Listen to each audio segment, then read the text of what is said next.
Sizi de yanımda görmek isterim bu süreçte. Eminim ki aranızda Türkiye'deki şartlarından memnun, mutlu olmayan arkadaşlarım vardır. Bu süreçte de ben belki size yine bir ilham olurum. Ne zaman ev bulacağımı bilmiyorum. Kızım dursana. Bakın sizle kimi tanıştıracağım. Bu sütlaç hanımefendi. Bu videoda böyleyiz. Arkadaşlar Midilli'de gözümde maalesef bir sıkıntı oluştu. Kılcal damar çatlamış. Bu kelimeyi de bunu bir demeyi denesenize, denmiyor bence. Henüz birkaç ay önce kurmuş olduğum evden herkese selamlar arkadaşlar. Şu an İstanbul'dayım, evimdeyim. Geçici evimdeyim artık. Daha birkaç ay önce taşınmıştım. Eski ev sahibim kendim oturacağım deyip beni çıkarttığı gün başka bir kiracıya verdiği için ve kendisine defalarca bak benim elim kulağımda, gitmek üzereyim, işte Almanya için uğraşıyorum vesaire dediğim halde beni uğraştırma dedim ya, 2 kere iş yaptırma dedim. Yok işte bana da yazık değil mi, ben de evde oturacağım diyerek beni çıkarttı. Ben o süreçte uğraşmadım ama kendisine Allah'a havale ediyorum. Yaşı başı da var. Üzerine bir de hakaret yedim bu arada arkadaşlar. Onu ayrıca anlatacağım ama bunu Instagram'da anlatacağım. Şimdi size minnoş evcağızımı göstereyim. Daha tam kurulmamıştım bile, biliyor musunuz arkadaşlar? Bu arada gözlük için özür dilerim. Az önce söyledim mi bilmiyorum. Kılcal damar çatlamış sağ gözümde. Komple kan gözüm. İnşallah birkaç haftaya iyileşecek. Şöyle minnoş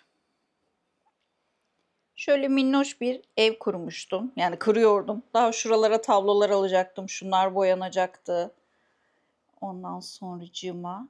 Şöyle bana göre, yani diğer evim çok büyüktü. 140 metrekare falandı. O yüzden buraya gelmek bana aslında iyi geldi. Çünkü küçülmüş oldum bir şekilde. Şurası da, şimdi yatak odamı göstermeyeyim çünkü oraya eşyaları yığmaya başladım gidiyorum diye. İlk muhtemelen burayı boşaltacağım. Çünkü önce gardırobum gidecek. Onu sattım, onu götürmeyeceğim. Bura hem makyaj hem ekipman hem de giyinme odamdı. Tatlı olmuştu aslında ama inşallah inşallah daha güzelleri olur. Şimdi nasıl yapıyorum bu işleri? Onu da söyleyeyim. Ya tabii ki bu süreç biraz benim için hareketli olacak. Sıkıcı olacak demek istemiyorum. Çünkü çoğu şeyi en azından organizasyon olarak hallettim. Öncelikle arkadaşlar eşya taşıma konusunu buradan Almanya eşyalarımı götürteceğim. Yani karayoluyla götürteceğim. Diyelim ki Almanya'ya taşındın. Oradan sıfırdan eşya almak mı yoksa buradan eşya götürmek mi? Emin olun başa baş bile gelse, ki gelmiyor. Oradan sıfırdan eşya almak daha pahalı şu an. Çünkü ev küçük olsa da şu an biliyorsunuz hem motor hem karavan, yani birçok ekipmanım var. Her ne kadar az yer kaplasa da pahada değer şeyler arkadaşlar. O yüzden ben bir hesap yaptım. Gerçekten buradan eşyalarımı götürmezsem orada kat kat para harcıyorum ve orada bunun bir de bir sürü uğraşı oluyor. Yani ilk gittiğin etapta şeyi bilemeyebilirsin. Hangi ürünü nereden alacaksın, nerede uygundur, nerede kalitelidir. O yüzden tabii ki her şeyi götürmeyeceğim bu arada. Yine kafamda bir çizdim. Bana yetecek kadar olan, beni orada zarara sokmayacak olan, yani şansımı deneyeceğim. Yanımda götüreyim eve sığarsa. Çünkü benim tutacağım tarzdaki evler genelde 1+1 şeklinde. Yani daha büyük tutmayı şu an için açıkçası düşünmüyorum. Tam anlamıyla yerleşene kadar, işimi bulana kadar vesaire. Şimdi Türktaş Lojistik gelecek. Bana kolileri bırakacaklar. Yani aslında onlar kendileri gelip bu arada evi kolileyeceklerdi, paketleyeceklerdi. Ama ben dedim ki benim ayırmam lazım çünkü her şeyi götürmeyeceğim. Hani onlar bunları bilemezler. Sağ olsunlar ambalajlarla kolilerin bir kısmını bana önden gönderiyorlar ki ben bir eleme yapayım. Birazdan gelir onlar da. Bir kısmını satıyorum, evde kalan eşyalarımın. Bir kısmını arkadaşlarıma vesaire vereceğim. Artık yani hiçbir şey gözümde yok. Yani her türlü riski de aldım bu arada. Şu an biraz erken boşaltıyorum evi ama olsun. Size de detayları tek tek veriyor olacağım. 2 hafta Midilli'de kaldım. Yeni geldim. Normalde ben böyle seyahatten gelince zaten evi çok kirli bırakmamıştım ama seyahatten gelince önce bir ev temizliğine girişirdim. Bu sefer artık öyle bir şey yapmadım. Artık tamamen toplanmaya geçiyorum. Allah bana şans dileyin arkadaşlar. Bana diyorlar ki işte Almanya'ya gideceksin, her şeyi kendin yapacaksın. Bunun farkında mısın? Pardon, burada kim yapıyor? Aşağı yukarı alışkınım ama tabii burada şöyle bir gücümüz var. Ya bakın kim biliyorsa yakın çevremden komşularım daha ki çok yakın tanıştım. İşte gelelim yardıma, kolilemeye gelelim vesaire. Tabii burada o şey inanılmaz güçlü. İnşallah orada da güzel insanlarla karşılaşırım. Biraz şeyim ya, gözüm ağrıdığı için şey yapamıyorum, tam konsantre değilim ama size bu süreci ve Almanya'ya taşınma sürecimi komple anlatıyor olacağım. Yeni bir dizi başlıyor, farkında mısınız? Şu an daha algılamış değilim. Herhalde henüz oraya varmadığım için ya da henüz evi boşaltmadığım için bilmiyorum. O yüzden birkaç haftam var sadece. Okul 13 Ekim'de açılıyor. Bugün günlerden ne? 12 Eylül. Yani bir ay var ama benim birkaç hafta önceden gitmem lazım. Çok heyecanlıyım aslında, biliyor musunuz? Uykuyu uyuyamıyorum. Yani gece uyuyorum çok şükür ama sabah çok erken uyanıyorum. Çünkü kafada yapılması gereken birçok şey var. Yani ne bileyim, bazı hastane işlerimi burada halledip gitmek istiyorum. Bazı evrak işlerimi halledip ve yanımda hazır götürmek istiyorum. Evle ilgili herhangi bir bağım kalsın istemiyorum. Yok işte bir arkadaşına bırak eşya, yok şey yap. Onlarla uğraşmak asla istemiyorum. Yani başka seçenekler de vardı ama gerçekten Türktaş yardımıma koştu. Normalde arkadaşlar ben orada Almanya'da bir ev tutmadığım için henüz şey yapacaktım. Bu evi boşaltacaktım çünkü buradaki kiramda hatırı sayılır bir kira. Yani buradaki kirayla ben Almanya'da geçinirim. Buradaki evi kapatacaktım. Tüm eşyalarımı bir depoya verecektim normalde. Orada ev bulmaya karar verdiğimde de eşyalarımı kendime göndertecektim. Ama Türktaş'la konuştum. Dedi ki biz zaten 3 ay ücretsiz tutuyoruz depomuzda eşyalarınızı. Hani siz gidin yerleşin, bize alo deyin, biz gönderelim dediler.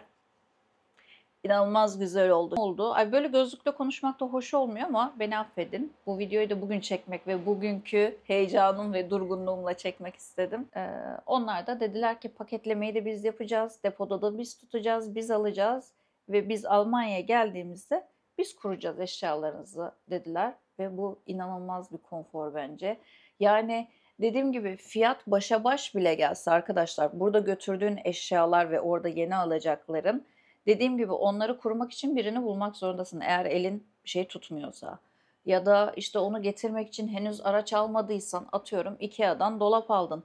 Orada bu olaylar çok pahalı. Hizmet sektörü çok sınırlı, olan da çok çok pahalı. Yani Türkiye'nin üstünde. Almanya'da bildiğim kadarıyla şu an tabii gidip göreceğim. İşte araç uygun fiyatlı, motosiklet, otomobil bunlar uygun. Ama işin içine hizmet sektörü, işte çocuğumu okula servisle göndereceğim vesaire, bunlar çok sınırlı ve çok pahalı işlemler. O yüzden dedim ki Salih boş ver. Bir de bu sana bir iş yükü olmasın, eşya işini ne yapacağım diye. Çünkü çok yakın sürede okulum başlıyor. O yüzden çok güzel bir program çizdiğimi düşünüyorum. Bugün az sonra kolilerim gelecek. Öncelikle gardırobumu boşaltıp gardırobu evden yolluyorum. Çünkü gardırobum oradaki baktığım ilanlara göre altı kapalı. Orada biraz benim için büyük olacak. Benim için de zaten bu eve taşınırken sadeleşmiştim. Bir tık daha sadeleşmek için bir fırsat aslına bakarsanız. Oraya gittiğimizde de artık yeni bir düzen, yeni bir motosiklet, yeni bir ev, işte Pompo'nun yeni düzenine alışması, okul, Almanca öncelikle, yani gider gitmez bir de Almanca işini halletmeliyim. Ama onun için şeyi bekliyorum, ders programımı oluşturmayı. Eğer ek ders olarak Almanca alıyorsam belki hemen yazılmam. Özetle çok hareketli bir yıl. İnşallah sağlıklı olur her şey. Allah sağlık versin, her şeyi yaparım diye düşünüyorum inşallah. Sizi de yanımda görmek isterim bu süreçte. Eminim ki aranızda Türkiye'deki şartlarından memnun, mutlu olmayan arkadaşlarım vardır. Bu süreçte de ben belki size yine bir ilham olurum. Ben neyi nasıl yaptım diye. Evet, bugüne kadar kolay olmadı ama yapılamaz bir şey değil. O yüzden bana şans dileyin, bana dua edin, duacım olun lütfen. Şimdi hızlıca evi dediğim gibi bu hafta topluyorum. Daha sonrasında bir orduya annemin babamın duasını almaya gideceğim. Mezar üstüne gideceğim. Ya bilmiyorum ya, çok zor bir şey aslında. En azından şöyle düşünüyorum, artık beni burada tutan bir bağ kalmadı. Öyle düşünüyorum. Hani olumlu yönden bakmaya çalışıyorum. Kolay olmuyor ama.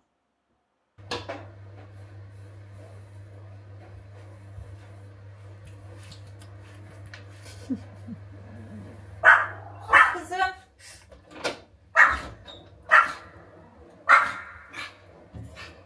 Oo.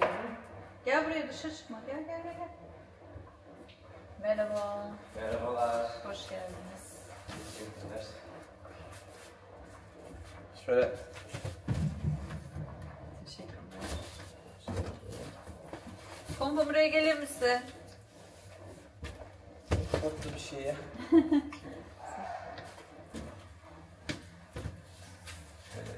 Yardım edeyim mi? Giremiyorum içeri. Yok, önemli değil. Teşekkürler. Bir de ambalaj olacak herhalde. Evet. Oo, sürü. Teşekkür. Sürece bırakalım. Aynen. Tamam. Çok teşekkür ederim. Rica ederim. Sağ olun. Haberleşiriz o zaman taşınma günü için. Tamam. Tamam. Ben önden biraz eleyeceğim çünkü, o yüzden kendim Hiç başlayayım. problem değil. Tamam. Tamam. Teşekkürler. İyi günler dilerim. Sağ olun. Hoşçakalın.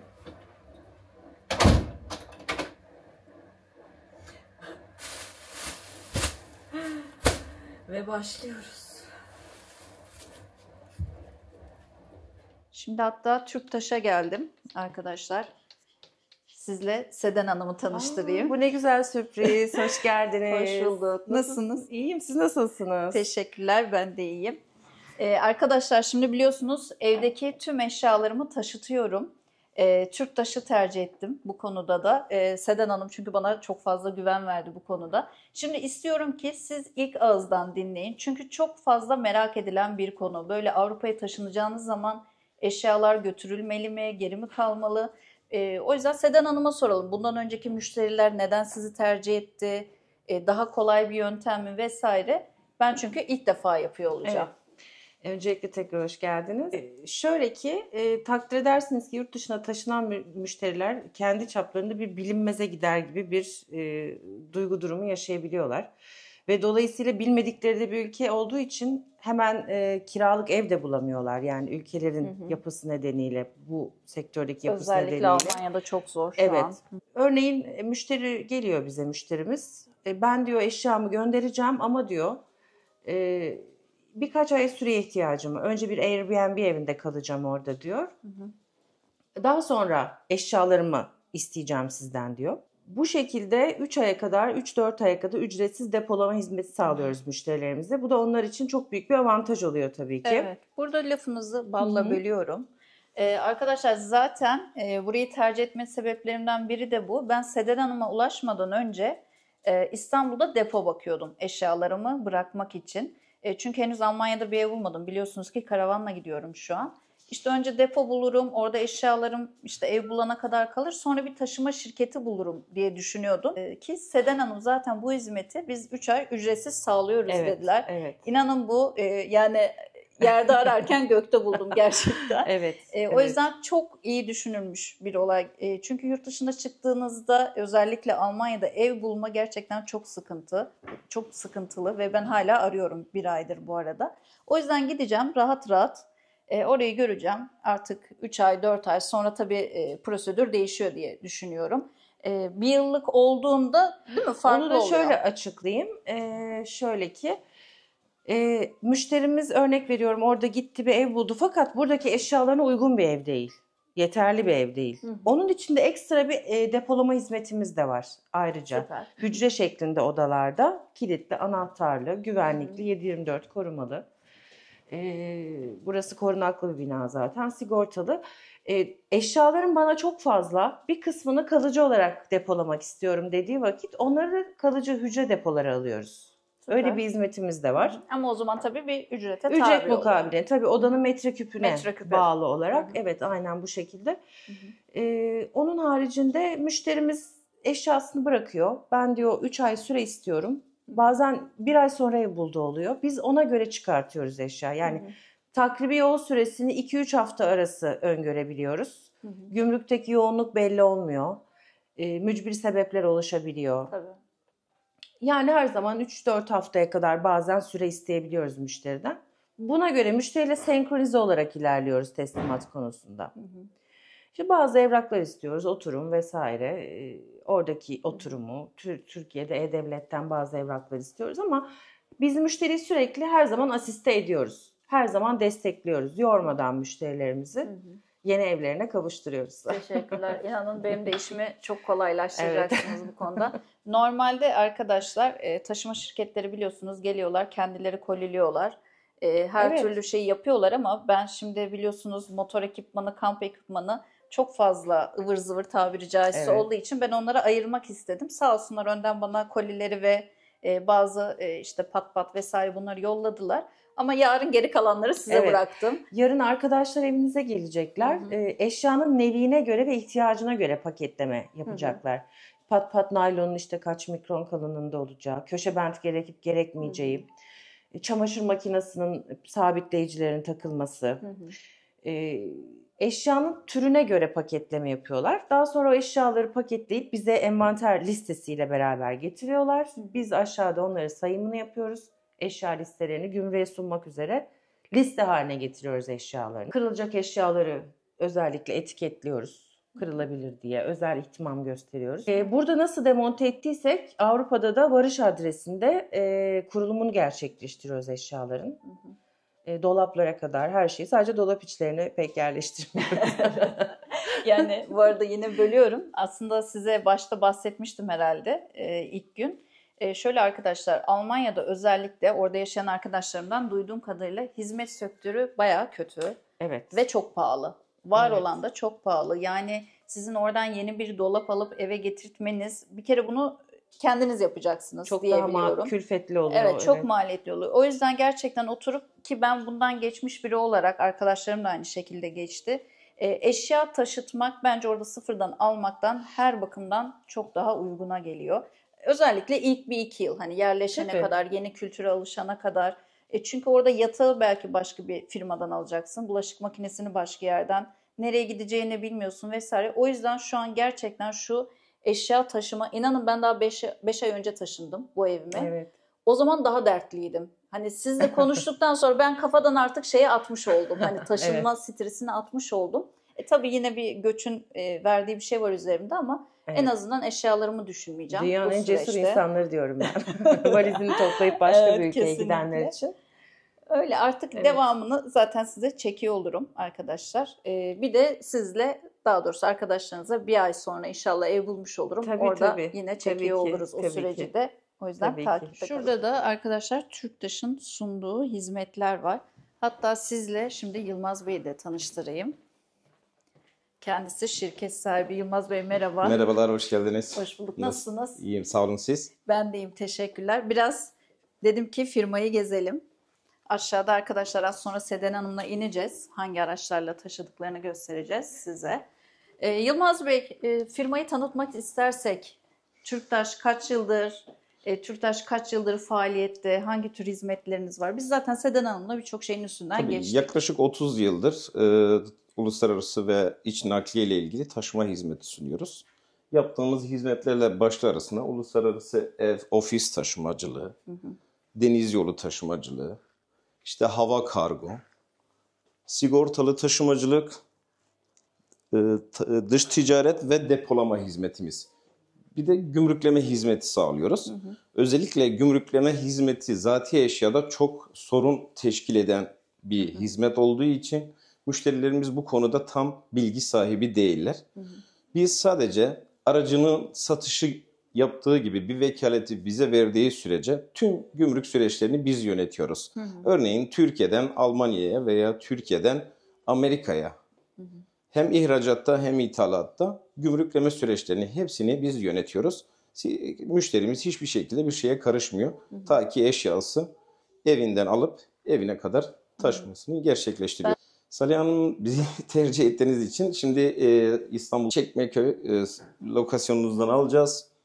Münih'teki ya da Augsburg'daki eviniz hazır olduğu zaman evden aldığımız gibi, demonte ettiğimiz gibi orada da monte ve demonte kurulum yerleşim işlemlerini yapacağız. Bunlar yurt dışına gidecek müşterilerimizin eşyaları. Bazıları 1 ay süreyle bekleyecek.